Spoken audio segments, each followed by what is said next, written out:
Ay, gracias, mi cielo lindo.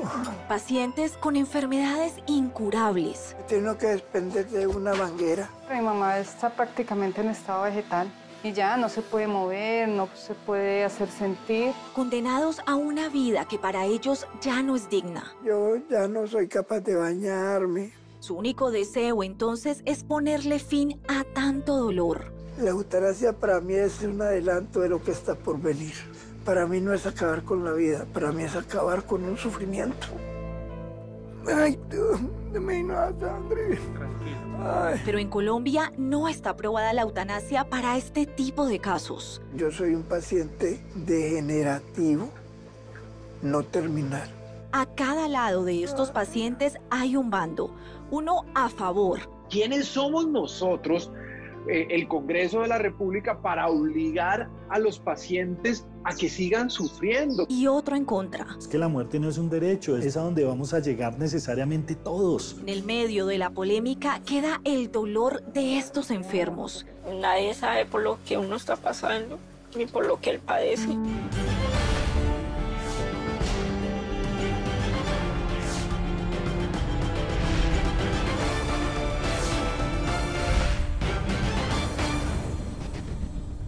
Buenas noches. Si usted estuviera padeciendo una grave enfermedad, si dependiera de sus familiares hasta para comer y según los médicos no tuviera ninguna posibilidad de mejorar, quisiera que se le respetara su derecho a morir dignamente, es decir, optar por la eutanasia. Este es el clamor del caleño Víctor Escobar, quien busca ponerle fin a su sufrimiento.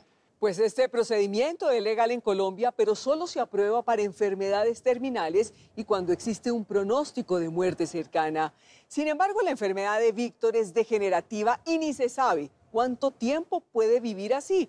Por eso él exige que se le respete su deseo de morir. No quiere sufrir más, afirma. Su caso ha desatado un debate moral que Laura Hincapié nos retrata esta noche en su historia, Mi último deseo. Ay, me perdona que me vienen las lágrimas. A diario, Víctor Escobar se despierta con un solo deseo. Casi todos los días le digo a mi esposa que quisiera quedarme dormido y no volver. Es quizá el anhelo más doloroso para un ser humano. Quisiera que por lo menos un médico me dijera, Víctor, te voy a hacer algo para que termine tu sufrimiento. Yo lo aceptaría con el mayor gusto. Ay. Es su muerte. Ay, ay, ay. Tal vez la familia diga, yo prefiero tenerlo ahí acostadito. Es un decir. Porque el sufrimiento lo llevo yo, que tengo la enfermedad. Ponerle fin al dolor de su cuerpo es el único pensamiento que alivia su mente. Yo ver a mi esposa, a mi hija sufrir, llorar por mí cuando me pongo así de más.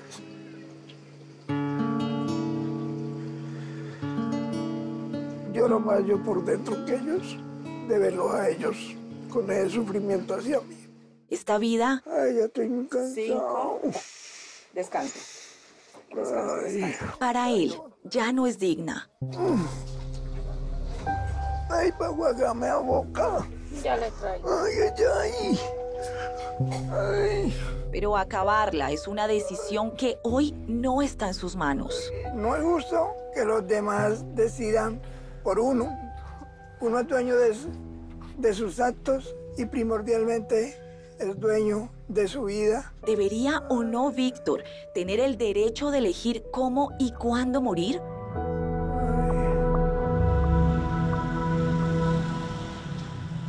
Años atrás, en Cali, la ciudad de la alegría y el baile, Víctor sí amaba vivir. Adoraba mi vida, adoraba mi trabajo.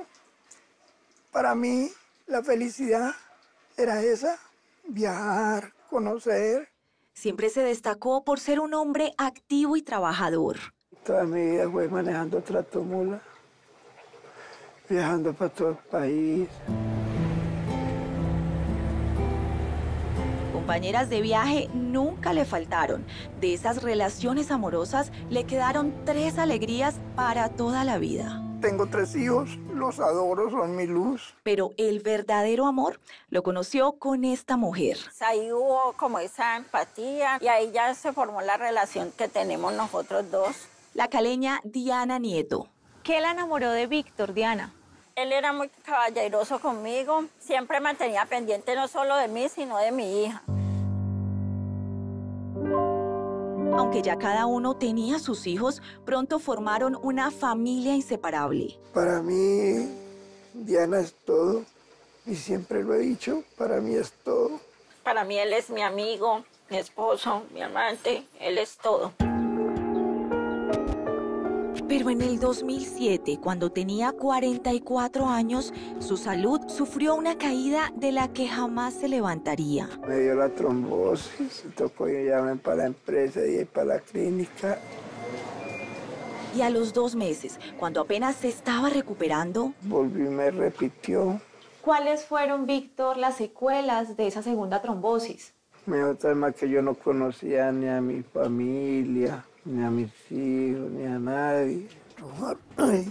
Perdió la movilidad en todo el lado izquierdo de su cuerpo. Me tuvieron que mandar terapia para aprender a hacer mis necesidades otra vez, porque yo quedé como un niño. Ya él no podía trabajar, porque con la trombosis pues el cuerpo no le funciona muy bien. Aunque en los años siguientes recuperó parte de su movilidad, en el 2017 algo muy grave ocurrió. Estaba yo haciendo un trabajito en la casa cuando me ahogué. Totalmente ahogado que tengo que llamar para urgencias. En la fría cama de un hospital recibió una fatal noticia. Ahí me detectaron el EPO, pero ya estaba muy avanzado. EPOC, enfermedad pulmonar obstructiva crónica. Una patología producto de su arduo trabajo en una empresa de cementos. Y debido a lo de los laboratorios, los gases, todo eso me perjudicó mucho también para los pulmones. Vaya tomando airecita por la nariz. Respirar, algo tan simple y mecánico, se convirtió en su lucha diaria. ¿Solo puede respirar gracias a este oxígeno? Tengo que ponerme esa máquina. Tome aire lentamente y luego bótale. Porque me entre buen oxígeno a los pulmones, ya que los pulmones míos están muy deteriorados. Pero allí no paró la tragedia.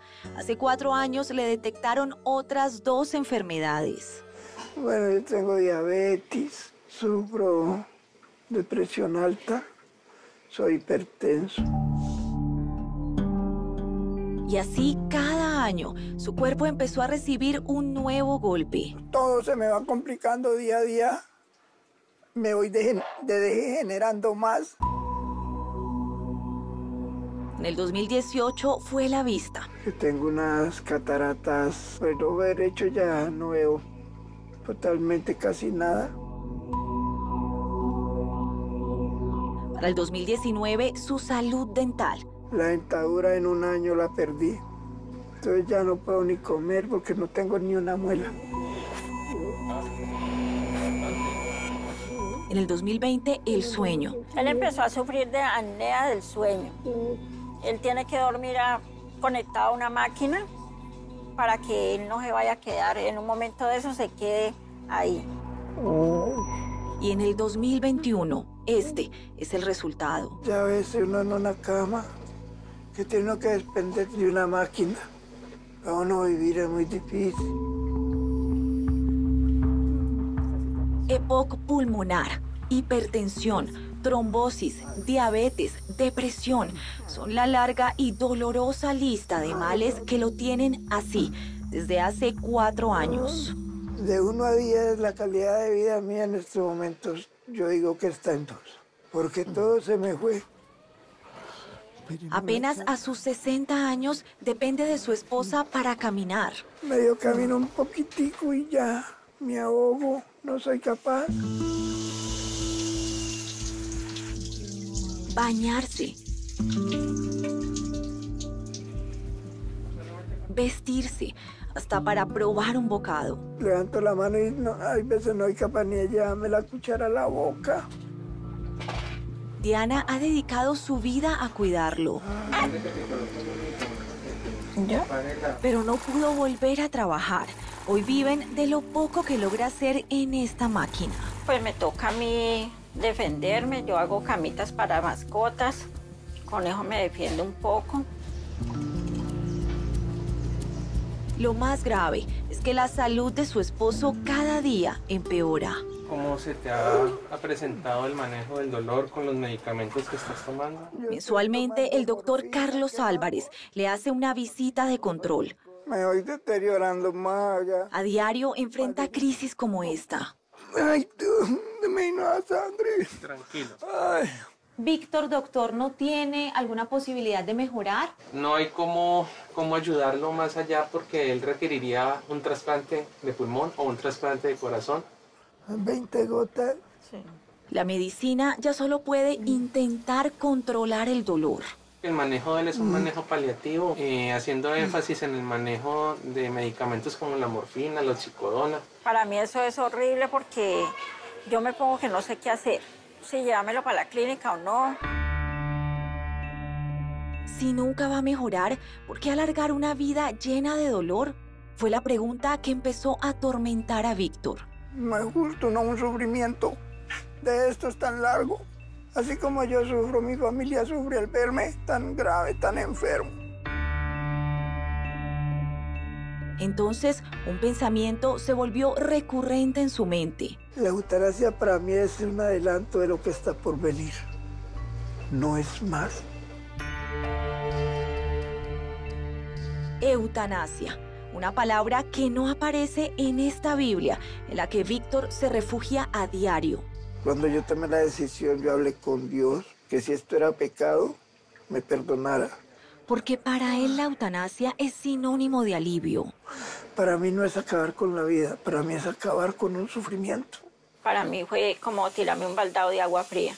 Yo me sentí como si todo se me estuviera acabando. Pero el amor también es eso, comprender hasta el deseo más doloroso. No es vida, para nadie. Él llora de los dolores. Nadie sabe por lo que uno está pasando ni por lo que él padece. Sin embargo, la lucha contra tantas enfermedades no es la única que enfrenta Víctor a diario. El clamor por una muerte digna se convertiría en su otra batalla. Como si hay eutanasia para los animalitos, porque nosotros las personas sí. En Colombia, la eutanasia es legal, pero según el Ministerio de Salud, se deben cumplir 3 requisitos. El primer requisito es tener una enfermedad en fase terminal, es decir, que la muerte del paciente sea inminente y muy próxima. El segundo requisito es considerar que la vida ha dejado de ser digna producto de la enfermedad. Y el tercer requisito es que sea el mismo paciente el que manifieste de forma clara y libre su deseo de morir dignamente. Yo soy un paciente degenerativo, no terminal. En su caso, no se aprueba la eutanasia porque, a pesar de que sus enfermedades son incurables, no tiene un diagnóstico de muerte cercano. Puede vivir años así. Entonces, para mí, decirme eso es que se me alarga el sufrimiento y se me alarga mi enfermedad. ¿Debería el fin de su vida estar en sus manos o es el Estado el que debería decidir por él? Más tiempo es más sufrimiento, más sufrimiento. Uno de los debates morales más polémicos en Colombia y una pelea legal que este paciente no descansará hasta ganar. Porque nadie maneja la vida de nadie. ¿Lo logrará? Ya regresamos. Pero ¿qué pasa cuando el paciente ya no puede exigir una muerte digna porque lleva años en un estado vegetativo? Ese es el dilema del otro caso que ustedes conocerán a continuación. A partir de este momento, pueden opinar en el hashtag numeral eutanasia.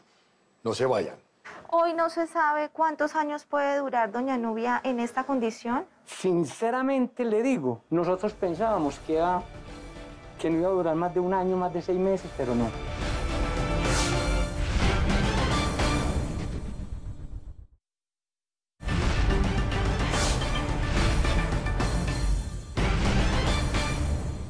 En 1997, la Corte Constitucional emitió una sentencia sobre el homicidio por piedad en la cual exhortó al Congreso de la República a regular el derecho a morir dignamente. Pero 24 años después, el Congreso aún no ha creado una ley que regule la eutanasia.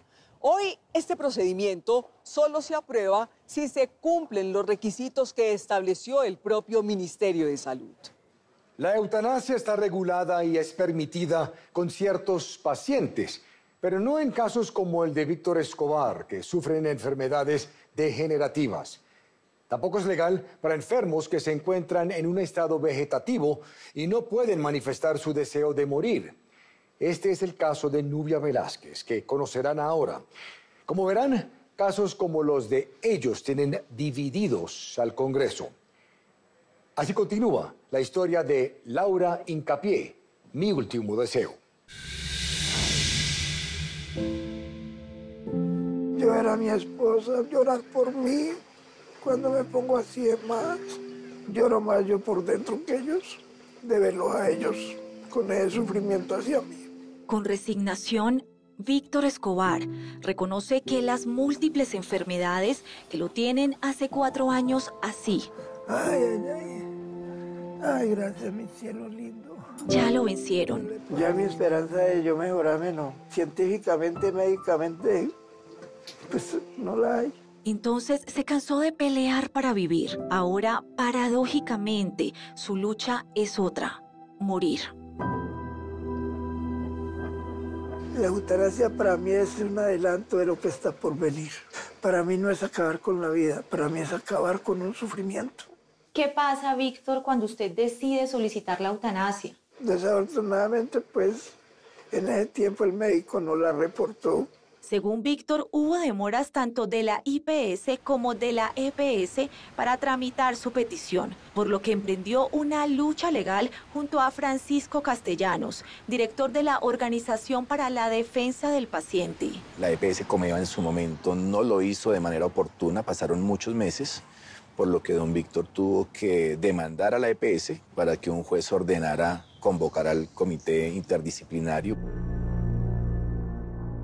En Colombia, cada vez que un paciente solicita la eutanasia, su EPS debe convocar un comité, compuesto por un médico, un abogado y un psiquiatra, quienes deciden si se cumple o no con los requisitos. En el caso de Víctor, hay un obstáculo. Se ha probado que don Víctor vive en unas condiciones no dignas a raíz de su enfermedad, pero también se demostró que don Víctor aún no está en la fase terminal. Ay, ay, ay. Oh. Puede vivir años así. Más tiempo es más sufrimiento, más sufrimiento. Pacientes como Víctor con una enfermedad degenerativa que no tienen posibilidad de mejorar y padecen un gran dolor. Ay, me he dado los 2 ACV, las trombosis. ¿Deberían o no tener el derecho de terminar con una vida que para ellos ya no es digna? Lamentables con vidas humanas que se Esta ha sido la pregunta que durante años ha encendido acalorados debates en el Congreso de la República. No se trata de la muerte, al contrario, se trata de la vida misma. El representante a la Cámara, Juan Fernando Reyes Curí, es uno de los rostros a favor. Yo soy partidario que Víctor y otros pacientes como Víctor que tienen enfermedades no con pronóstico de muerte pronto, pero que les están generando un sufrimiento insoportable, pues deberían tener acceso al derecho a morir dignamente. El congresista liberal fue autor de un proyecto que buscaba ampliar la eutanasia a enfermedades crónicas y no solo terminales. Pero han sido más los opositores, entre ellos el representante Carlos Alberto Acosta. Que la muerte no es un derecho, es a donde vamos a llegar necesariamente todos. Lo que tenemos es que aprender a gestionar de la mejor manera la vida hasta sus últimos momentos. ¿No cree, representante, que es muy fácil decirlo desde la silla de un congreso y no estando en los zapatos de una persona que padece una enfermedad tan grave?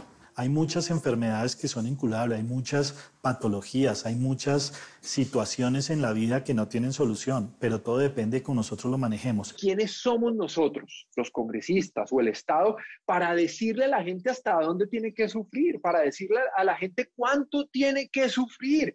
Pues que cada uno pueda tomar la decisión. ¿Por qué en el Congreso se debe tomar una decisión tan personal, una decisión que no cree que debería estar en manos de cada ciudadano que padece una enfermedad? Nosotros lo que estamos diciendo es que no se puede reglamentar un derecho que no existe. Nosotros no podemos matar a los más débiles. Nosotros no podemos matar a los que están enfermos simplemente porque ellos no puedan seguir viviendo. La oposición de algunos congresistas, según los defensores de la eutanasia, se debería en parte a este argumento que promulga la Iglesia Católica. Siempre diremos que la eutanasia es un grave mal que afecta a toda la sociedad. El derecho no es a la muerte, el derecho es a la vida. Monseñor Elkin Álvarez, secretario general de la Conferencia Episcopal de Colombia, recuerda que los católicos no pueden anticipar su muerte. El dueño de la vida es Dios y Él dispone en su momento cuándo debe terminarse.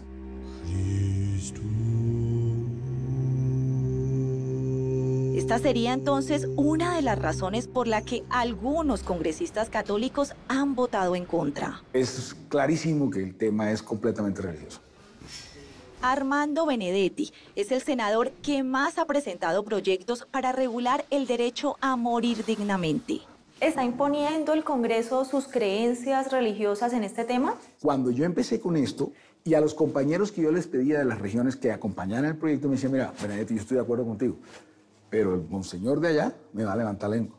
¿De alguna forma ustedes como iglesia han intervenido para que no se aprueben estos proyectos? Sí, hemos intervenido, lo hemos hecho con todos los argumentos humanos a nivel de las vías legales y lo que permite la participación democrática. Créame que en mi mesita de noche yo tengo la Biblia, pero la Biblia se queda en mi mesita de noche. Cuando yo entro al Congreso tengo que legislar con la Constitución. Y la Constitución tiene que ser garantía para los que no creen en Dios y para los que sí creen en Dios, para los que creen que la vida es de ellos y para los que no creen que la vida es de ellos. Es imposible, cuando una persona es íntegra, separar lo que cree, lo que piensa y lo que hace. ¿Usted es católico, representante? Yo soy cristiano, creyente. Se lo pregunto porque quienes han votado a favor lo que dicen es que quienes están en contra solamente se están basando en sus creencias religiosas. Eso es simplificar el debate y de una manera atacar a los demás por sus creencias. Yo también podría decir que los que están a favor de la eutanasia es porque no valoran la vida. En medio del álgido debate, lo cierto es que en el Congreso ya se han presentado 12 proyectos para ampliar el acceso a la eutanasia a más colombianos, y todos se han caído. Desde el 2015, cuando el Ministerio de Salud estableció los requisitos para aplicar la eutanasia, hasta marzo de este año se le ha aprobado a 123 pacientes, de los cuales el 90% tenía enfermedades terminales como el cáncer. Yo soy un paciente degenerativo, no terminal. Hoy no se autoriza en casos como el de Víctor, donde no hay un pronóstico de muerte cercano. No conocen el sufrimiento que las personas como yo, que día a día nos vamos degenerando más. Sin embargo, en medio de su batalla legal, hace poco Víctor por fin logró un triunfo. ¿Cuál fue? Más adelante, ustedes lo conocerán.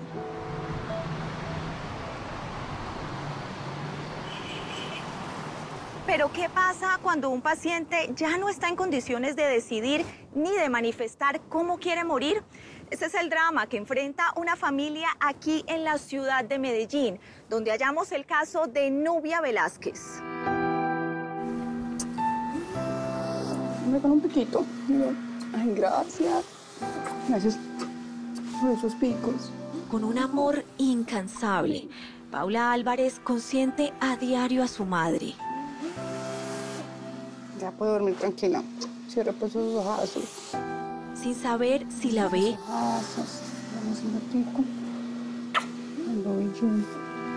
o siquiera la escucha. Mi mamá está prácticamente en estado vegetal y ya no se puede mover, no se puede hacer sentir. Su esposo Jaime de Jesús Álvarez también ruega todos los días por una mirada o tan solo un parpadeo. Ábrame los oídos y me escucha, ábralos bien. Mientras se pregunta en qué momento perdió a su compañera de toda la vida. La mujer como era de alegre, aliviada. Hubiera preferido que fuera yo el que estuviera ahí en el campo. Recuerda con nostalgia a esa jovencita de rostro angelical que lo enamoró. Con el noviazgo llevamos 47 años, toda una vida prácticamente. Y a esa mujer como buena paisa, alegre y desparpajada. Nos tomamos los aguardienticos, le gustaba mucho el baile. A mí no es que me guste mucho el baile, pero con ella bailaba y de todo. Pero en el 2018, la vida de Nubia Velázquez dio un giro inesperado. Empezó cogiendo con un solo pie, ya después al tiempito el otro le empezó también como a no funcionarle. Tuvo que recurrir a un bastón. Después con caminador y ya lo último ya terminó con la silla de ruedas. En cuestión de semanas, había perdido la movilidad en sus piernas. Angustiado, su esposo Jaime la llevó de médico en médico. Que sí, que era problema de la columna, que estas vértebras de aquí que le estaban impidiendo el paso del nervio que le daba movimiento a los músculos, que había que operarla. Pero el día de la cirugía descubrieron algo más grave. Fueron a hacerle los exámenes ya para intervenirla y le encontraron la presión alta y como un soplo en el corazón, dijeron. La dejaron hospitalizada, pero a la madrugada todo empeoró. Que sí da autorización para intubarla porque se estaba asfixiando y se estaba yendo. Quedó conectada a un oxígeno permanente. Empezaron a hacer exámenes y llegaron a la conclusión de que tenía ELA. Esclerosis lateral amitrofia, una enfermedad que Paula apenas podía pronunciar, pero que en meses empezó a arrebatarle la vida a su madre. Va afectando los músculos, por eso era que ella empezaba a perder fuerza en las piernas, después empezó a perder fuerza en las manos, ya también le afectó los pulmones. Aún así, intentaba sonreír. Para una foto de cumpleaños. Vea cómo está bonita, vea. O para un día de velitas. Vea cómo está toda aliviadita, la tiene todos contentos, la tenemos borracha, vea cómo se ríe, vea. Ese diciembre de 2019 fue la última vez que la vieron sonreír. Desde entonces cayó en este estado. Ella no da señales de absolutamente nada. Ella está aquí con nosotros en estos momentos, está viva, es por este aparato. ¿Eso es lo que la mantiene viva? Eso es lo que la mantiene viva. Si a ella le quitamos esto, ya, se nos va. El médico Luis Fernando Osorio ya no les da esperanzas. Desde el punto de vista técnico-científico, es de mal pronóstico, ahí no hay nada que hacer. Hoy no se sabe cuántos años puede durar doña Nubia en esta condición. Sinceramente le digo, nosotros pensábamos que no iba a durar más de un año, más de 6 meses, pero no, siempre ha sido progresivo y ha estado estática la enfermedad. Como puede durar una semana, puede ser una Semana Santa, puede ser 2 Semanas Santas, pueden ser lo que quiera usted, no sabemos. Cada día que pasa su madre en este estado, para Paula es toda una tortura. ¿Usted siente que ella en este momento está sufriendo? Estoy 100% segura de que ella está sufriendo en estos momentos. A cómo era ella, a lo que ella era, como decía, pensaba. Yo sé que ella aquí en este estado como está, no está bien. Con el alma en pedazos, su familia tomó la decisión más dolorosa de su vida. La difícil decisión de desconectarla. Como está ella en ese momento es inhumano. Ella ahí ya no tiene calidad de vida. Entonces nosotros queremos darle una muerte digna. Para la madre de Nubia, Mercedes Palacios, optar por la eutanasia la enfrentó a un duro debate moral. Jesús, mi Señor y Redentor, yo me arrepiento de todos los pecados que he cometido hasta hoy. Por ser una mujer extremadamente católica y creer que solo Dios decide el día de su muerte. ¿Cómo dice pues que mi Dios se va a enojar con nosotros porque queremos que no queremos que se quede así toda la vida? ¿Qué más espera uno de verla así? ¿Qué más? Me haré conceder perdón de los pecados y me haré llevar a la vida eterna. Amén. A diario sigue rezando con su hija, pero confiesa que ya no le pide a Dios que la sane, solo le ruega porque descanse. Yo sé que ella no quiere estar así sufriendo y viéndonos a nosotros que todos los días nos le arrimamos a hablarle y todo. Ella no quisiera estar ahí. Creo que no. Pero la prueba a su religión no fue lo más duro para esta familia. El camino legal ha sido otro calvario. ¿Qué le dicen a ustedes de esa solicitud de la eutanasia? O sea, los médicos dicen que no pueden hacerlo, que por la cuestión ética que ellos tienen de prevalecer de la vida. Y también por lo legal, que porque ella no dejó un consentimiento firmado. Ay, pero... A diferencia de Víctor Escobar, que puede expresar de forma clara su deseo de morir, para mí no es acabar con la vida, para mí es acabar con un sufrimiento. Nubia Velázquez ya no puede hacerlo. Está cansadita, ¿cierto? En su caso, se exige que ella haya dejado un documento o un video manifestando su petición de eutanasia. Obviamente, pues uno nunca hace eso, uno nunca piensa como en que uno va a quedar así. Y nunca, ella sí decía que no quería, pues que es muy horrible quedar en una cama postrada, pero nunca algo firmado. Como la recaída de salud de su madre fue tan repentina, Paula reconoce que jamás tocaron con ella la dolorosa posibilidad de una eutanasia. Cuando le diagnostican la enfermedad, ¿ya ella no podía hablar? No, ya no podía hablar, ya no caminaba, ya estaba llevada. Pero su compañero, por más de medio siglo, dice tener algo claro. Yo le aseguro a usted que si ella pudiera firmar algo o decir, no, yo ya no quiero vivir en este estado o alguna cosa, ella ya lo hubiera hecho. Paula tampoco lo duda ni un momento. Estoy más que segura y yo sé que ella ahí no quiere estar. Entonces, por eso fue que nosotros tomamos esa decisión, porque es que nadie en sus 5 sentidos va a querer estar como está ella en este momento. En medio de la impotencia, empezó a preguntarle a diario a su madre si su deseo era partir y no sufrir más. Ciérrame los ojos si se quiere ir a descansar. Y hace unos días, por fin, obtuvo una respuesta que ustedes conocerán cuando regresemos.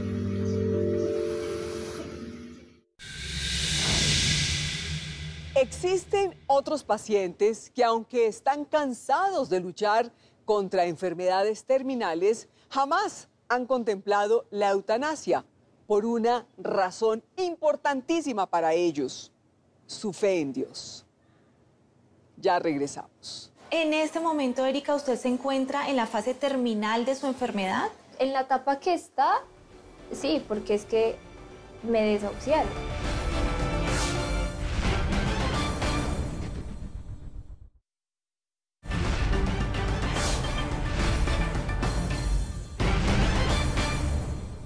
En Colombia, donde la mayoría son católicos, muchos creen que solo Dios debe decidir el día de su muerte, así padezcan una grave enfermedad. Este es el caso de la joven que ustedes conocerán a continuación. Ella sufre un grave cáncer, pero jamás ha pensado en la eutanasia porque para ella sería un pecado. Estas creencias religiosas para algunos sectores consultados por Séptimo Día han sido la razón por la cual en el Congreso no se ha aprobado una ley de la eutanasia que permita incluir a pacientes como Víctor Escobar o como Nubia Velázquez. ¿Usted de qué lado está?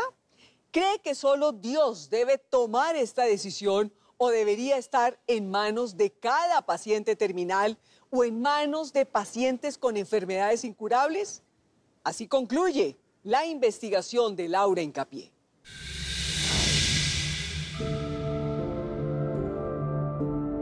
Pacientes como Víctor Escobar y Nubia Velázquez, que padecen una enfermedad incurable que un día les causará la muerte, no quieren alargar su dolor. El más grande deseo es terminar con usted con este sufrimiento. Ni sus familias soportan más verlos así. Ella está sufriendo y mucho. Yo sé que ella aquí en este estado como está, no está bien. Por eso consideran la eutanasia como la mejor opción para anticipar su partida. ¿Qué es la eutanasia? El adelanto de lo que está por venir, que es una muerte segura. Morir dignamente es su convicción. Ay.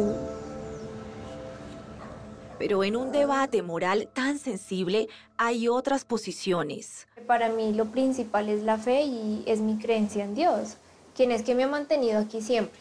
Pacientes que también padecen una enfermedad terminal, pero que están dispuestos a soportar el dolor hasta el día que su Dios lo decida. Que si uno se llegase a practicar la eutanasia, pues se está negando a vivir una vida eterna feliz, tranquilo. Erika Tatiana luce como cualquier jovencita que vive la plenitud de los añorados 20 años.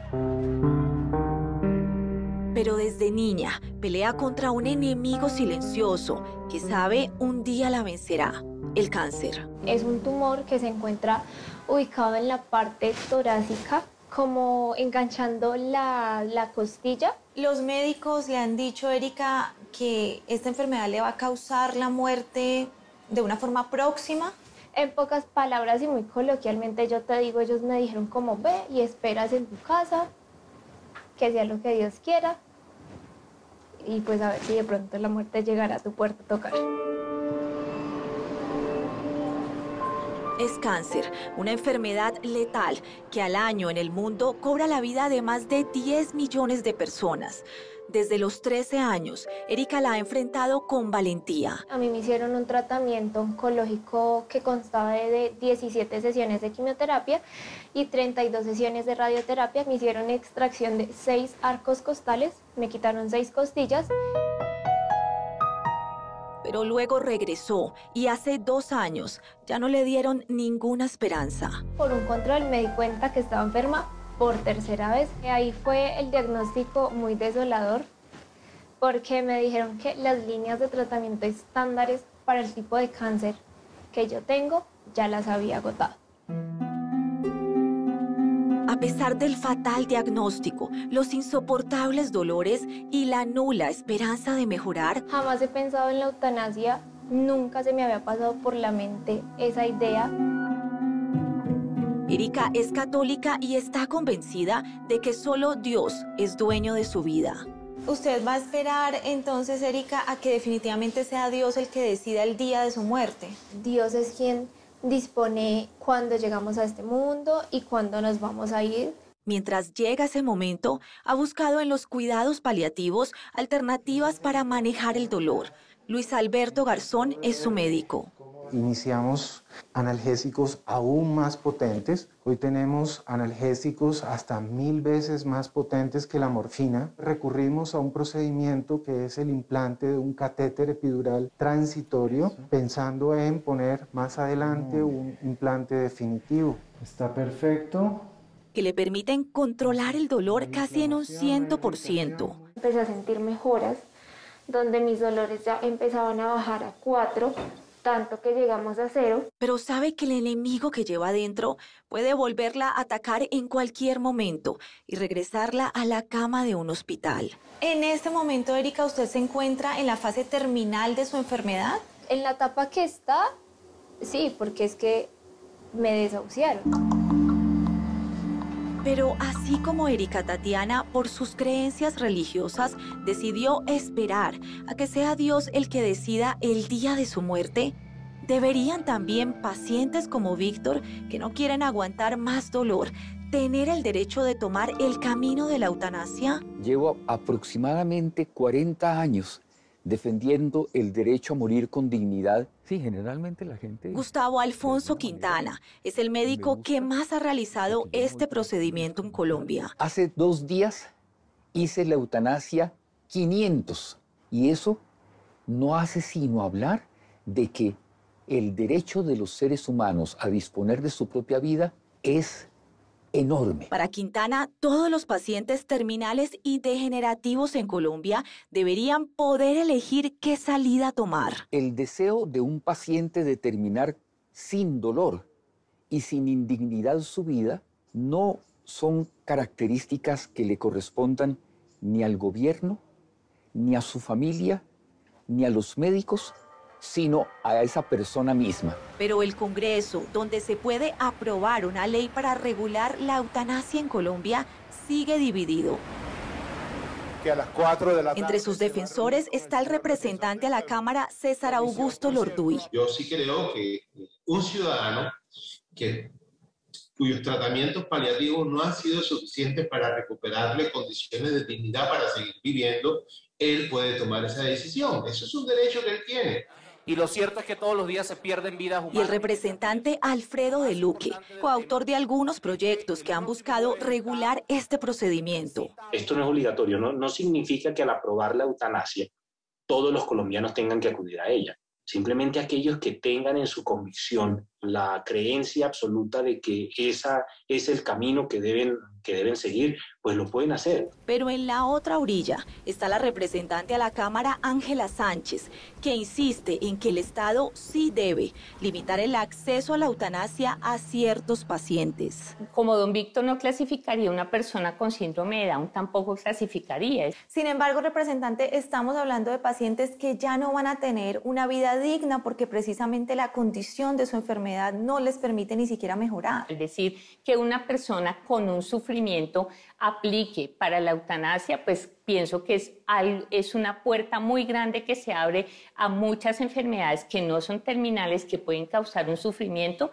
pero que acabar con la vida no es la solución. El proyecto no dice eso, tiene que ser a través de un criterio científico establecido, no queda al libre albedrío ni a la libre disposición de la persona que se sienta aburrida hoy y simplemente diga yo me voy a aplicar la eutanasia porque sí, o porque siento que ese es el camino que debo seguir porque la vida no me ha tratado bien, por decir algo.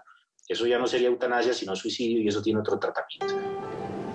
Mientras en el Congreso se ponen de acuerdo en por fin regular el derecho a morir dignamente, pacientes como Víctor Escobar siguen sufriendo.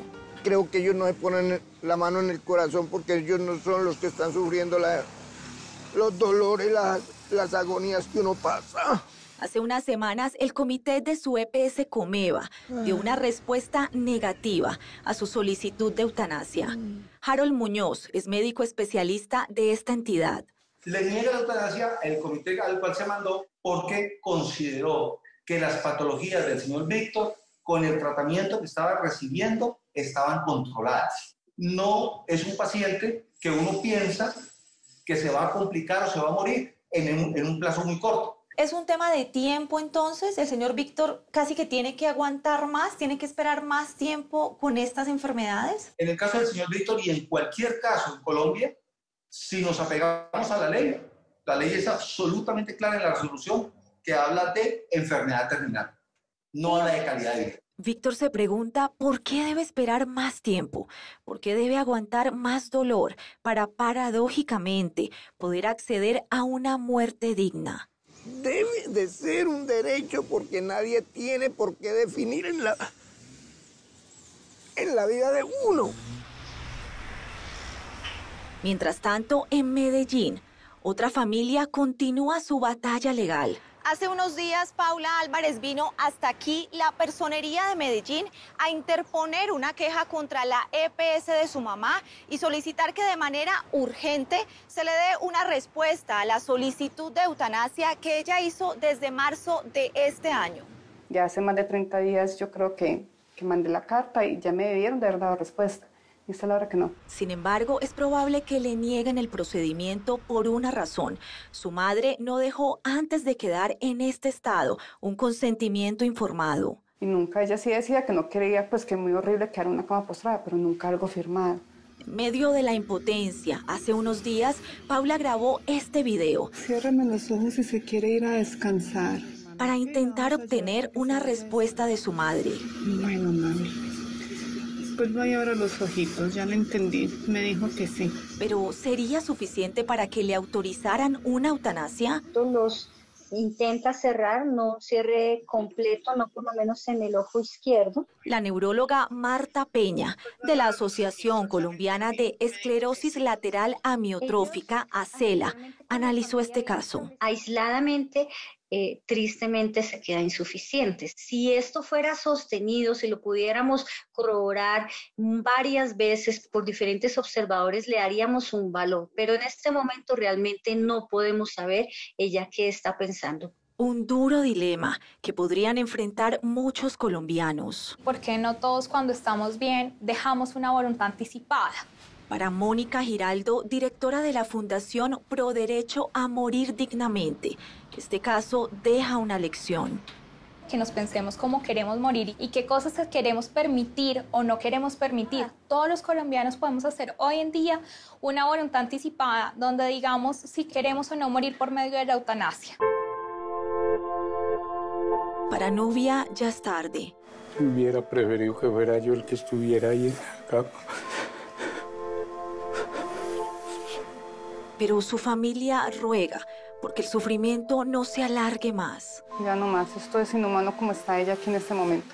Esto ya no es calidad de vida. Quienes han padecido la impotencia de ver a un ser querido condenado a una dolorosa enfermedad, seguro entienden que al final, cuando ya no hay esperanza de volver a escuchar su voz o ver su sonrisa, ¿qué nos quiere decir?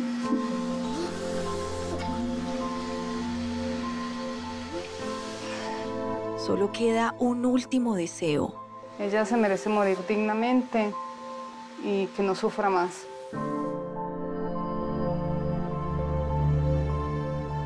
Un anhelo que quienes padecen a diario una vida llena de dolor también claman.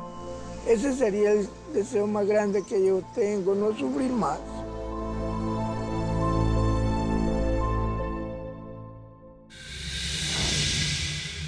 Aprobar una ley en la que se establezcan de forma más clara y amplia los requisitos que se deben cumplir para acceder a una eutanasia es una tarea urgente en el Congreso, según varios sectores consultados por Séptimo Día. Sin embargo, ya se han presentado varios proyectos y todos se han caído. En julio se presentará uno nuevo. ¿Lo lograrán esta vez? Séptimo Día seguirá muy pendiente de la decisión. Ahora un avance de lo que les tenemos preparado para el próximo domingo aquí en Séptimo Día.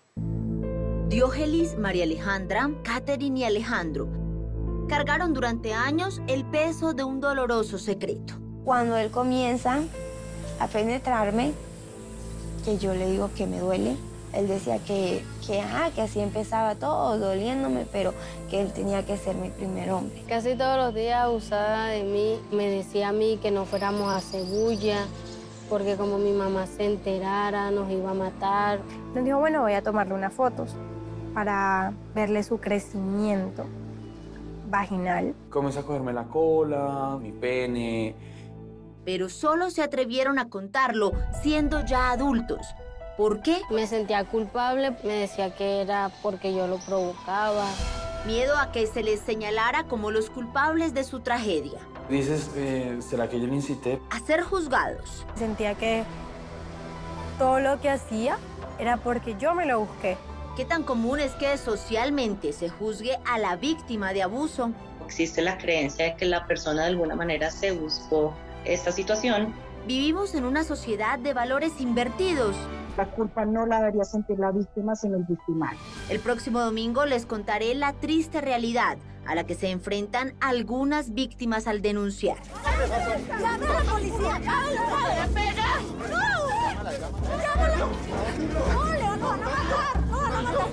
Soy Paola Rojas y los invito a que me acompañen el próximo domingo. Si tiene una historia que contar o una denuncia que hacer, escríbanos a la dirección que aparece en la pantalla. Si quiere revivir este capítulo completo, lo puede hacer a través de www.septimodia.com o en el canal YouTube Séptimo Día Caracol. Gracias por acompañarnos. Nos vemos el próximo domingo aquí en Séptimo Día.